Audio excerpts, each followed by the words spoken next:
திருக்குறள் சிந்தனை. ஆசைகள் இல்லாதவர்க்கு எப்போதும் எந்த துன்பமும் இல்லை.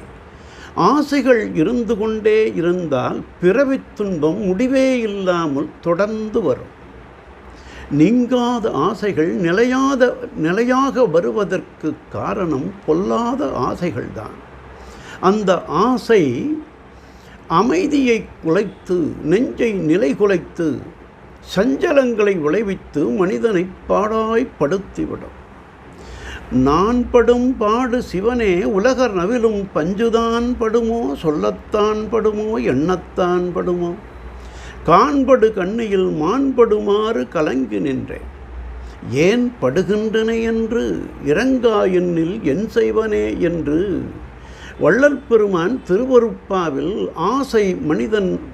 ஆசை மனிதனுடைய நெஞ்சில் புகுமானால் அவன் எவ்வாறு அவல நிலைகளை அடைவான் என்று விளக்குகின்றார்.